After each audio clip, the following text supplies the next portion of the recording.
Et bonjour à tous, j'espère que vous allez bien. Moi personnellement ça va super. On se retrouve aujourd'hui pour vous présenter enfin les suites de la semaine du 4 au 10 juin 2018. Je sais que j'ai énormément de retard, j'ai jamais eu autant de retard encore pour une vidéo sortie de la semaine, je m'en excuse sincèrement. Aujourd'hui petite particularité puisque nous avons eu des tomes 2 que j'avais déjà présenté sous forme de tome 1 il y a plus longtemps. C'est-à-dire par exemple là il y a 4 mangas que j'avais présentés dans les nouveautés pour la première semaine, donc pour le tout premier épisode des sorties de la semaine, et je me suis dit que ça pourrait être intéressant que je lise les tomes 2 et j'ai pris le temps de le faire. J'aurais peut-être pas dû, la vidéo serait sortie beaucoup plus tôt, mais bon, comme ça c'est histoire de faire un petit suivi. Je vais pas vous décrire ce qui se passe dans le tome puisque si jamais vous avez pas lu le tome 1 ça va vous spoil, mais je vous dirai mon ressenti vis-à-vis de cette histoire. Bien sûr pour le reste on va faire comme d'habitude. Donc je vous propose de commencer tout de suite avec la sortie du tome 2 de Kennen. C'est aux éditions Doki Doki. Pour le tome 1 je vous avais dit que j'étais plus ou moins mitigé et que j'attendais de voir comment ça allait évoluer. Donc dans ce tome 2 je dois avouer que c'est plutôt pas mal, enfin c'est plutôt pas mal. Disons que j'ai été un petit peu plus intéressé que dans le tome 1. J'ai trouvé le dessin meilleur que la première fois. Alors certainement qu'il a pas évolué, je sais pas, peut-être que mes goûts ont un petit peu changé entre temps, je sais pas. Je sais que la première fois j'avais dit que j'aimais pas trop le dessin, là ça m'a pas choqué, il y a même des passages qui sont que j'ai trouvé très bien dessinés. Après si vous voulez savoir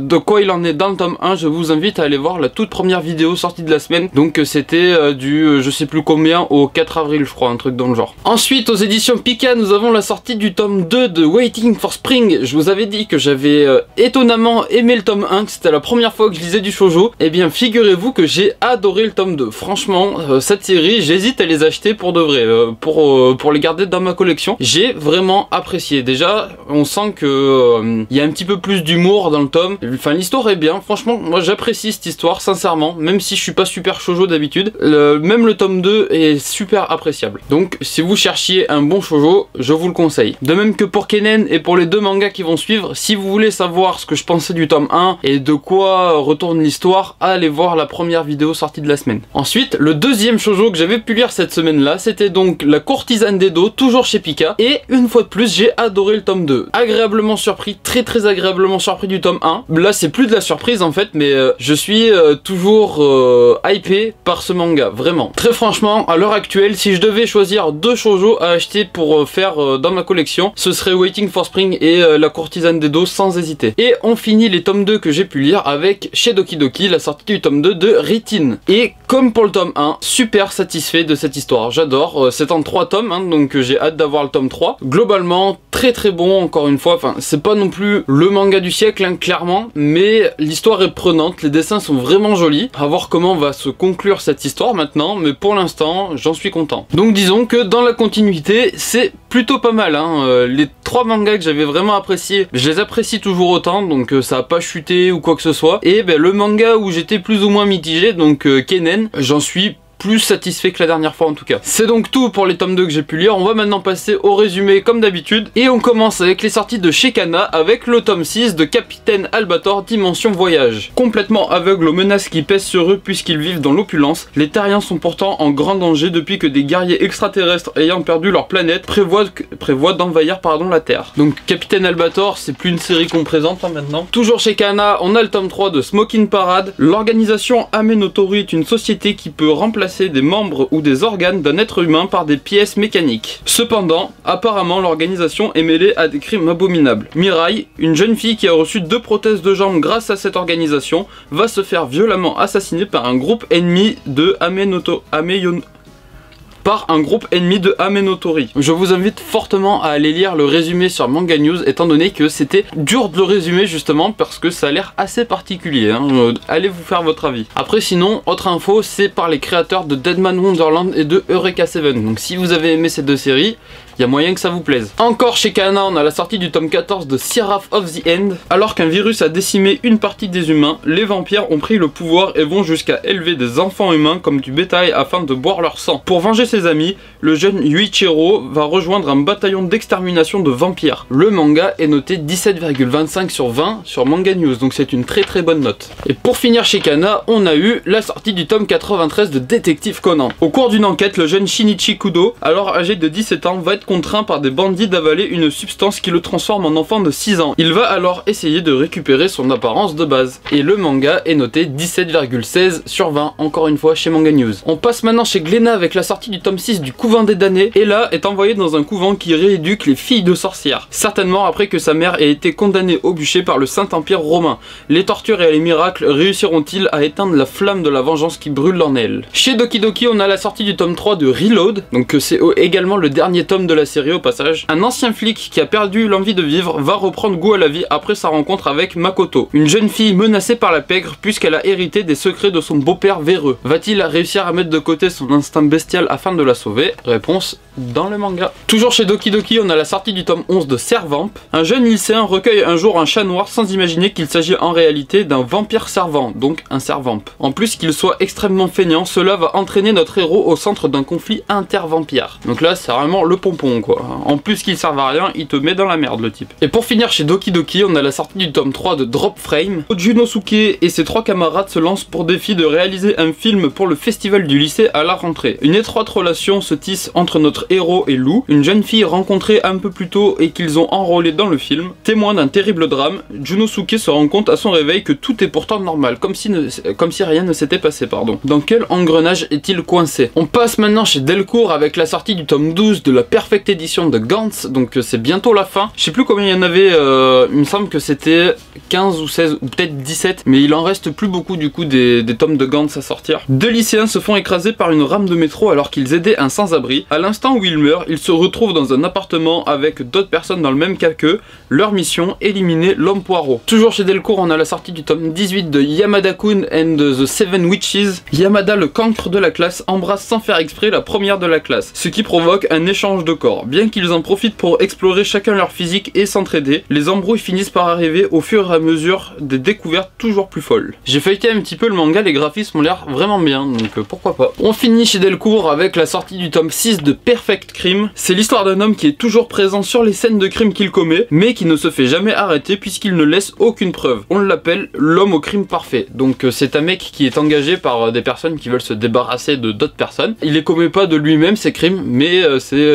un tueur à gages on va dire. On passe chez Comico avec la sortie du tome 2 de Monkey Peak. Des employés d'un laboratoire sont dans une forêt en montagne afin d'effectuer un voyage servant de thérapie de groupe, donc un voyage de cohésion afin de ressouder l'effectif. Cependant, durant leur voyage, les employés vont être attaqués par un énorme singe armé d'une machette. Comment vont-ils s'en sortir sans moyen de communication ni quoi que ce soit? Deuxième sortie de chez Komiku, c'est la sortie du tome 2 de Vatican Miracle Examiner. Alors, on va suivre les aventures de Père Nicolas et de Père Iraga, qui font tous les deux partie d'une institution spéciale appelée le Siège des Saints. Ils vont être envoyés aux States pour une affaire inquiétante qui remettrait en cause les principes et les fondements de la religion chrétienne. Apparemment, c'est une série phénomène au Japon aussi. On passe maintenant chez Kiyun avec la sortie du tome 11 de Golden Kamuy. Notre héros, ancienne légende de la guerre sans le sou depuis qu'elle est finie, décide de se lancer à la conquête d'un mystérieux trésor.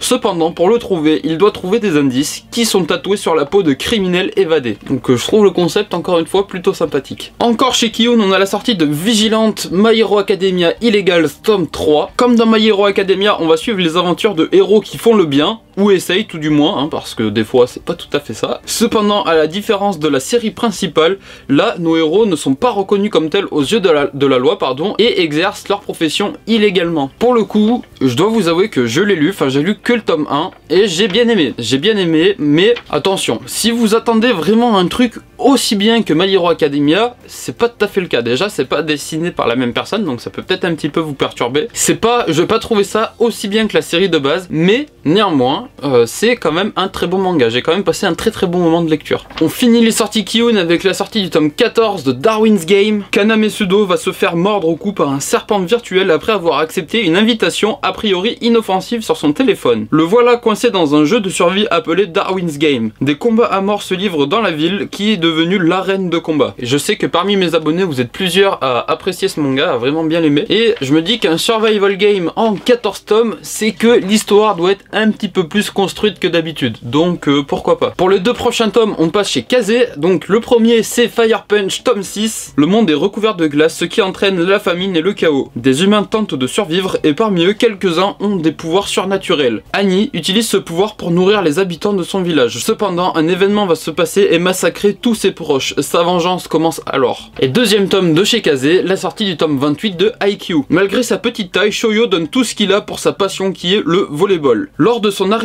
au lycée, il est déterminé à se venger de Tobio qui l'avait platement battu dans le passé. Cependant, en arrivant au gymnase, Shoyo se rend compte que Tobio sera en fait son coéquipier et vont devoir apprendre à cohabiter. Le manga est noté 17,44 sur 20 sur Manga News, donc c'est une note excellente. Je sais que j'aimerais beaucoup lire cette série, le problème c'est qu'il y a beaucoup de tomes justement, mais à chaque fois quand je le feuillette, le dessin...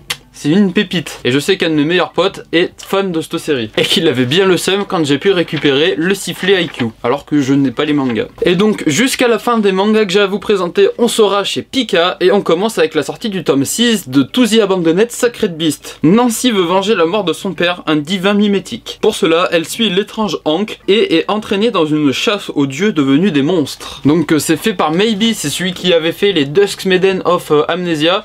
Et plus récemment Tales of Wedding Ring, je crois que c'est ça, hein, un truc dans le genre. Donc si vous aviez apprécié ces deux mangas, pourquoi pas lire To the Abandoned Sacred Beast. Ensuite, on passe avec un monument du manga, avec la sortie du tome 10 de Young GTO, enfin de la réédition des 20 ans de Young GTO. Enfin, pour le coup, c'est la réédition des 20 ans de GTO, mais ils ont fait Young GTO en même temps. Enfin bref, ce n'est pas le sujet de la vidéo. On va y suivre la jeunesse d'Onizuka alors qu'il était encore lycéen à Shonen et qu'il formait avec Ryuji, le fameux Onibaku Kombi, un duo légendaire qui régnait sur la ville. Excellent manga de Toru Fujisawa, c'est le premier qu'il a fait, vous allez le voir au niveau du dessin et au niveau du scénario. Cependant, c'est excellent. Donc là, pas question de Onizuka professeur ou quoi que ce soit, c'est juste un bandit qui casse les couilles à tout le monde et c'est super. Vraiment, c'est trop bien. Cette fois, c'est bien la réédition de GTO avec la sortie du tome 11. Onizuka, un des plus grands bandits de l'histoire de Shonen, arrive à Tokyo avec Ryuji et décide de devenir le plus grand professeur du Japon. Avec bien sûr ses manières un petit peu particulière, un peu orthodoxe, très peu recommandable pour d'autres professeurs, mais avec Onizuka, on va dire que ça passe. Est-ce qu'il est extrêmement chanceux? Je pense, mais d'un autre côté, est-ce qu'il est vraiment poissard? Je pense aussi. C'est un personnage attachant, Onizuka. Si jamais vous avez l'occasion de lire GTO, je vous le conseille franchement, très fortement. On a ensuite la sortie du tome 11 de Dolly Kill Kill. En un instant, l'enfer s'empare de la Terre et l'humanité vole en éclats. Dans ce monde où des poupées géantes déciment la population, notre héros va tout faire pour sauver son meilleur ami et la fille qu'il aime. Donc c'est des poupées géantes qui niquent tout le monde, ça a l'air plutôt pas mal. On a ensuite Fanservice Land, non je rigole. Donc plus sérieusement, la sortie de Yuna et la pension Yoragi. Alors, Kogarashi est capable d'exorciser les esprits malins à coups de poing. À la recherche d'un logement bon marché, il tombe sur le plan parfait, logé à vie et gratuitement s'il débarrasse la pension Yoragi du fantôme qui la hante. Le problème c'est que Yuna, le fantôme en question, enfin le ou la fantôme je sais pas, est beaucoup trop mignonne pour être exorcisée à coups de poing. Il décide alors, enfin l'autre héros, Kogarashi, décide alors à la place de l'aider à dissiper ses regrets et à la faire aller au paradis. Bon, j'ai vite fait feuilleter le tome 3, mais voilà, je viens de passer devant une page avec des tétés. Dites-vous que c'est du fanservice à blinde. Vraiment, il y en a beaucoup. J'ai pas lu l'histoire pour le coup, donc je sais pas si vraiment c'est intéressant quand même. Mais sinon, c'est... voilà, si vous voulez vous rincer l'œil, c'est vraiment le manga à lire, quoi. Ensuite, tome 27 de l'immense série Seven Deadly Sins. Les chevaliers sacrés ont capturé le roi et asservissent le royaume. La jeune princesse Elisabeth décide alors de retrouver les Seven Deadly Sins, un groupe de mercenaires capables de venir à bout du chevalier sacré. Durant son périple, elle tombe dans une taverne dirigée par Meliodas. Les deux vont alors faire équipe et partir à l'aventure, quoi. Donc le manga est noté 17,46 sur 20, donc encore une fois c'est excellent. Et il a remporté le tournoi Shonen en 2014, donc enfin c'est vraiment une grosse série. Si jamais Seven Deadly Sins ne vous dit rien, sachez que le nom japonais c'est Nanatsu no Taizai, donc si vous avez l'habitude de le regarder ou de le lire sous ce nom là, ça peut peut-être vous aider. Ou les 7 péchés capitaux aussi, c'est vraiment les 3 noms communs de ce manga. Et pour finir, les sorties de la semaine que j'ai pu avoir, on a eu le tome 2 de l'atelier des sorciers. Alors qu'elle s'exerce en cachette à la magie, Coco va commettre un acte tragique par mégarde. Elle devient alors la disciple de Kifré, un sorcier, et découvre un monde dont elle n'imaginait même pas l'existence. Alors j'ai acheté le tome 1, je l'ai pas encore lu malheureusement, mais j'en entends que du bien. cette série. Même si je l'ai pas lu, je pense très sincèrement que vous pouvez foncer les yeux fermés pour lire cette série. Passons maintenant aux suites que je n'ai pas pu avoir, et il y en a pas eu beaucoup. Alors chez Kazé, on a eu la sortie du tome 9 de Are You Alice, la sortie du tome 6 de Beyblade Burst, pardon. Chez Glénat, la sortie du tome 2 de Ayanashi. Chez Delcourt Tonkam, la sortie du tome 8 de Dead Tube. Donc chez Head Edition, la sortie du tome 8 de Head Trick. Chez Doki Doki, il y a eu Servamp tome 3, 4 et 5 aux éditions Écrin, enfin collection Écrin, c'est-à-dire que c'est des tomes doubles. Donc le tome 3 c'est le tome, en réalité c'est le tome 5-6, le tome 4 7-8 et le tome 5 9-10 je crois, ou un truc dans le genre. Enfin bref, c'est des tomes doubles. Chez Kiyun ensuite on a eu la sortie de Momo et le Messager du Soleil tome 2, et pour finir chez Kana, la sortie du tome 43 de Doraemon, la sortie du tome 4 en light novel, attention, de Seraph of the End. Pour ceux qui savent pas ce que c'est un light novel, c'est les romans en fait. Et pour finir, la sortie du tome 32 de Zettai Karen Children. Donc voilà, c'était tout pour les sorties de la semaine, enfin pour les suites en tout cas. Je m'excuse encore une fois pour le retard de cette vidéo, je vais vraiment essayer de faire en sorte que ça sorte beaucoup plus tôt à l'avenir. J'ai filmé avec mon autre caméra pour cette série parce que comme je vais peut-être en revendre une des deux pour acheter une bonne webcam, je fais des tests un petit peu vite fait avant d'être sûr de laquelle je me sépare, donc j'espère sincèrement que la qualité va être bonne, parce que là quand je vois depuis tout à l'heure dans le retour, je suis rouge comme pas possible, alors qu'en vrai je ne le suis pas, hein. L'image, voilà, la qualité, enfin la couleur de l'image est vraiment pas neutre, donc j'espère sincèrement que ça va bien rendre, enfin sinon vous allez voir une image bizarre. Enfin bref, je vous fais de gros bisous, je vous dis à très vite dans une prochaine vidéo, prenez soin de vous, à la prochaine, ciao ciao.